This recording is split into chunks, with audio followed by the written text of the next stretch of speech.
Hi, I'm Darlene Zubel, and welcome to 7 Minutes to Business Success.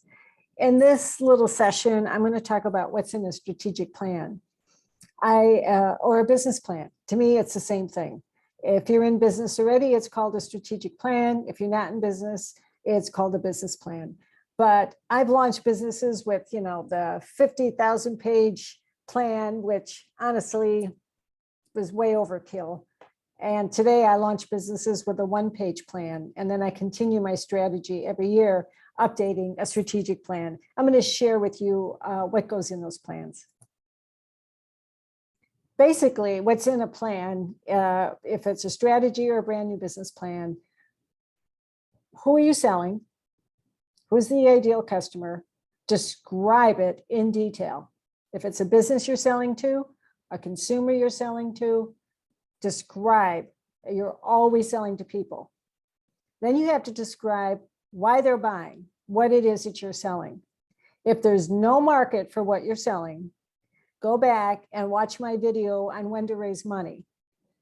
Launching a new product or service where there's no market is very difficult to do for the small business owner. It takes a lot of capital, and 40% of those businesses fail. The next thing you need to describe in your plan is, what are you selling? Describe it in detail. Here, I'm selling to you ideas on how to grow your business to the next level to get to 7 or 8 figures. Only 10% of small business, of any businesses in the United States, ever reach 7 figures in sales. It's a very small number. And I've been over that number several times. I've been in the group of women business owners, in the 3% of women business owners who've launched businesses who reached over 7 and 8 figures. The next thing you have to have in your plan is, where are you now? If you are already in business, describe exactly what you've accomplished, how many customers you have, what's your profitability, what do the financials look like, what are some of the challenges you've had, how did you overcome these challenges? Describe your business life in detail. If you're starting out for the first time and this is a brand new business plan, then what are your skill sets? What are your ideas? How much progress have you made? How much have you researched? What can you write down on a piece of paper about where you are now? And then we have to decide, where are you going? When I work with my private clients, that's the next step. Where are you going? I'm working with a small business now. I've been his advisor for so many years. He's 25 years in business, survived the pandemic, and now we're talking about franchising. But we're not franchising across the entire country. We're going to do one. We're going to test it, see what it takes to do. Then we'll do the second one. We'll try and come up with a replicatable model, something that he can duplicate, something that it's easy for him to follow. And then what's going to change in his corporate office and how to handle this. So that's where he wants to go. Where do you want to go? Is it the sales number? Maybe it is 7 figures. Maybe it's 6 figures. Maybe you want to expand online. Where is it you want to go? Describe that in detail. And make sure your plan includes what market research you've done, who the competition is, how many competitors there are, where are the weaknesses in this competition. It doesn't take rocket science to go out and look online to see what reviews they have from their customers. Those reviews can tell you where the opportunities are for you to move into. And your plan has to include financial measurements. These action steps, it's a roadmap of where you are, where you're going to go. And these are the action steps you're going to take along the route. What are the financial measurements? Are you going to have to measure these daily, weekly, monthly? Who's going to help you with this?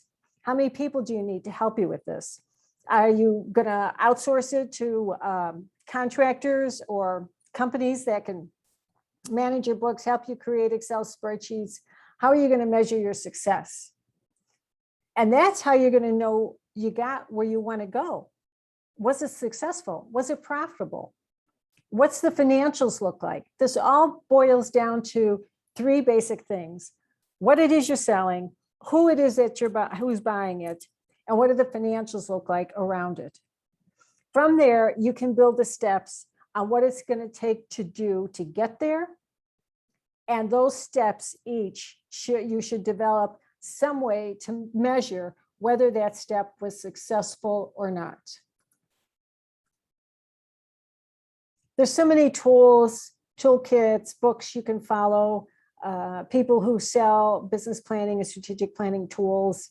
I just want to caution you, one size does not fit all. So don't try and manipulate your business to fit into someone else's plan. You have to decide if your plan is going to work for you. You have to decide if you have the passion, the skill set to make it happen. You just need these basic steps. Where are you now? Where you want to go? And what do you need to do to get there? And you have to know your product or service, and you have to know who's buying it, and you have to know why they're buying it. Then you can locate where these people are at. And that's just part of your plan. These are the same steps I do for my strategy now for my coaching and client consulting business. I know how many customers I need a year. I know where they're located. I know what some of their problems and challenges are by following them on social media. I follow them on Reddit chat rooms. I see what challenges they have. And hence, I launched 7 Minutes to Business Success to help people solve their business problems quickly. One thing I learned was that people didn't want to take the time. They didn't have the patience to learn new things. So that's how I created this series. Please follow me on my website at darlenezebell.com. Sign up. You'll get more information on how to send me your questions through my contact list. I have some self-assessment tools you can take on my website. And hopefully this will help you with your business success, getting to the next level. Thank you for joining me. Please come back again soon. Bye now.